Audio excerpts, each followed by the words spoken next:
ఏలూరు జిల్లాలో మెడికల్ కళాశాలల ప్రైవేటీకరణకు వ్యతిరేకంగా డీవైఎఫ్ఐ, ఎస్ఎఫ్ఐ ఆధ్వర్యంలో రౌండ్ టేబుల్ సమావేశం ఘనంగా జరిగింది. ఏలూరు కొత్త బస్టాండ్ ఎదురుగా ఉన్న సిఐటియు కార్యాలయంలో జరిగిన ఈ సమావేశానికి డీవైఎఫ్ఐ జిల్లా కార్యదర్శి జి సూర్యకిరణ్ అధ్యక్షత వహించారు. ఎస్ఎఫ్ఐ నాయకుడు లెనిన్, జన విజ్ఞాన వేదిక, లాయర్స్ యూనియన్, ఏఐబిఎస్పీ నాయకులు పాల్గొన్నారు. రాష్ట్ర ప్రభుత్వం నిర్మాణ దశలో ఉన్న 10 మెడికల్ కాలేజీలను ప్రైవేటీకరించాలనే నిర్ణయం పేద ఎస్సీ, ఎస్టీ, మైనారిటీలకు విద్య, వైద్యం దూరం చేయడమేనని విమర్శించారు. పెట్టుబడి కొరత పేరుతో ప్రభుత్వ వైఖరిని తప్పుపడుతూ ప్రజలకు నష్టం కలిగించే ఈ నిర్ణయాన్ని తక్షణమే వెనక్కి తీసుకోవాలని డిమాండ్ చేశారు. భారత ప్రజాతంత్ర యోజన సమైక్య డివైఎఫ్ఐ జిల్లా కార్యదర్శి ఏలూరు. ఈ రోజున ఏలూరు జిల్లా సిఐటియు కార్యాలయంలో, ప్రజా సంఘాల కార్యాలయంలో రౌండ్ టేబుల్ సమావేశం నిర్వహించడం జరిగింది. ఈ సమావేశానికి విద్యార్థి యువజన సంఘాలు, అలాగే ఏఐబిఎస్పి పార్టీ సంబంధించిన నాయకత్వం కూడా హాజరవడం జరిగింది.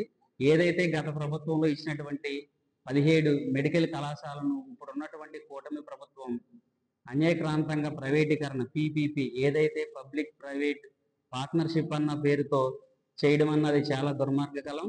ఏదైతే రాష్ట్రంలో ఉన్నటువంటి ఎస్సీ, ఎస్టీ, బీసీ, మైనార్టీ వర్గాలకు సంబంధించిన విద్యని దూరం చేయడమే, వైద్యాన్ని దూరం చేయడమే.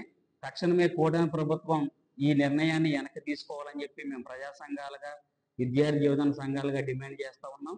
లేదంటే రానున్న రోజుల్లో పోరాటాలకు పెద్ద ఎత్తున కార్యాచరణ పూనుతామని చెప్పి హెచ్చరిస్తా ఉన్నాం.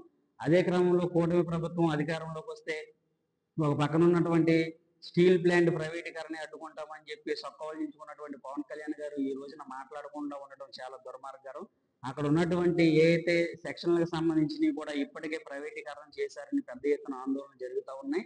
అలాగే కేంద్ర ప్రభుత్వం ఉన్నటువంటి నరేంద్ర మోడీ గారు కూడా గతంలో ఎన్నికల్లో ఇచ్చిన హామీల్లో భాగంగా ఏదైతే పెద్ద తిరుపతి వెంకటేశ్వర స్వామి సాక్షిగా ప్రత్యేక హోదా ఇస్తానన్నారు, ఇప్పటి వరకు కూడా ప్రత్యేక హోదా ఇవ్వకపోవడం చాలా దుర్మార్గకరం. మాటలకే పరిమితమైన ప్రభుత్వాలు ఇప్పుడు ప్రజల పక్షాన పెను భారాలుగా మారాయని చెప్పి దేశవ్యాప్తంగా ప్రజలు కూడా పెద్ద ఎత్తున ఆందోళన కార్యక్రమాలు చేసేందుకు సిద్ధంగా ఉన్నారు.